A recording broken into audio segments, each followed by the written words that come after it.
like a Hellcat.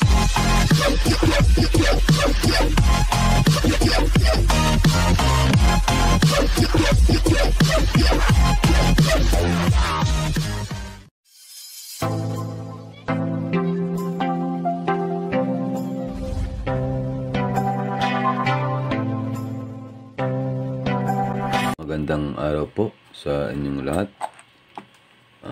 Naway po nasa mabuti kayong kalagayan. Ano man po ang inyong mga gawain sa ngayon.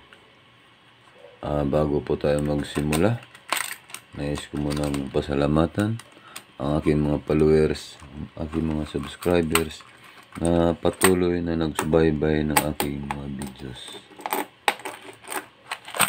Welcome po sa GB Ros TV.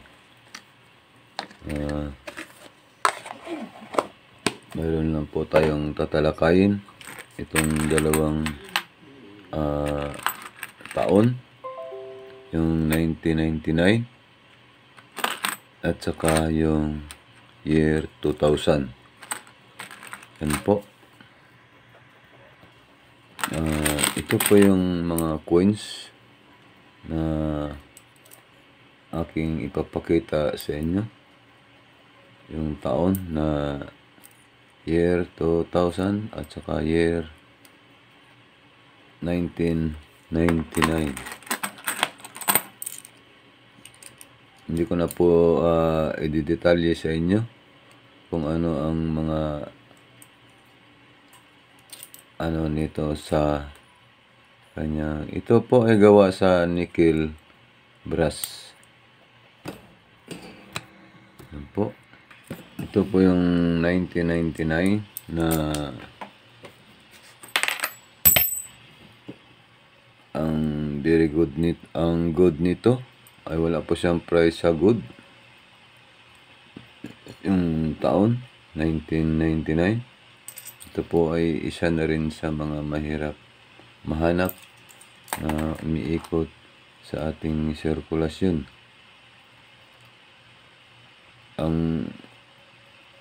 Wala po siyang price sa good, very good, at saka fine, wala po siyang price. Dito po sa very fine, mayroon na po siyang 550. At saka yung kanyang extra fine ay mayroon siyang 22 pesos. Sa EU at saka sa uncirculated, wala po siyang price. Ito ay meron siyang 2%. Ito ay reverse 1. Mahirap na rin po ito mahanap na umiikot sa ating sirkulasyon. Hindi mo na ito basta-basta makikita. Ano po? 22 pesos ang ano niya. Sa uncirculated po ay wala po siyang price. 2% reverse 1. Yan po.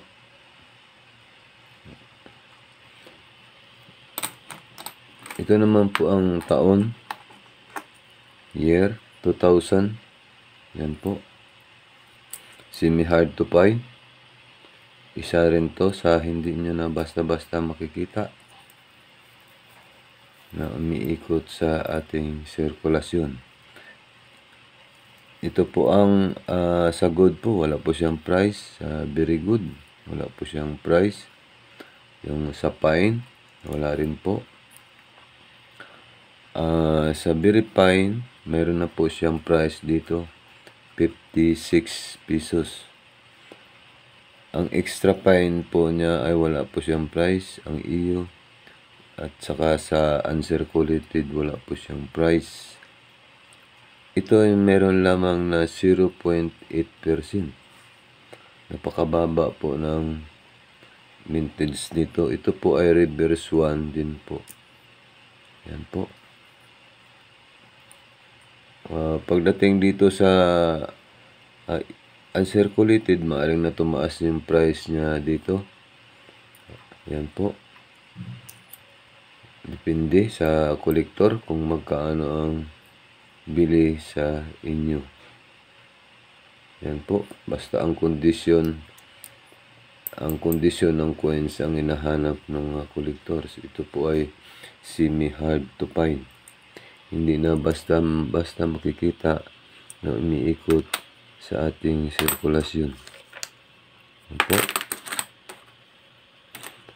Ang hanapin po natin dito na mga kondisyon, ipapakita ko sa inyo yung mga kondisyon ng mga coins para tumaas ang halaga ng inyong mga coins. Ito po. Yan po. Dapat ang mga taon na ganito, yung taon 2000, ganito ang kanyang mga kondisyon. Kung mayroon man po kayong makikita, maaari po tumaas pa ang kanyang price. Dahil dito sa Verifine, mayroon na siyang 56 pesos. Kung ganito ang mga coins ninyo, maaaring tumaas na 100 or 150 hanggang sa 200. Depende sa usapan ninyong ng mga collectors. Pero ang kondisyon niya, dapat mga ganito. Ayan po. Mga makikintab. Alam naman po natin na talagang naghahanap ang mga collectors ng mga magagandang kondisyon nitong mga coins. Ano po? 56 pesos sa Verifine.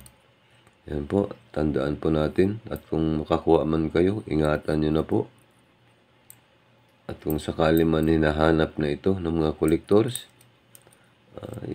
pwede na natin po ibenta. Kung meron ka lang 2 piraso nito, okay na.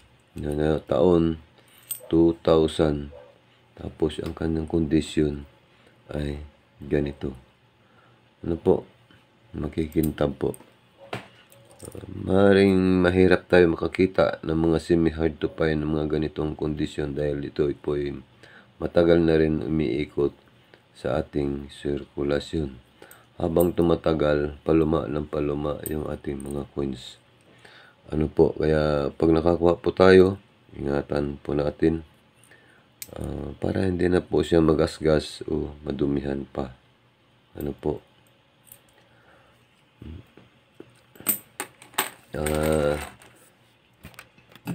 Nawa po nakapagbigay ako ng impormasyon dito sa inyo tungkol dito sa year 1999 at year 2000.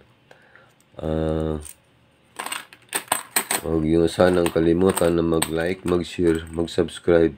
Pag-pindot po ang notification bell para updated po tayo sa mga susunod pa natin mga videos. Okay po. Shout out po sa inyong lahat.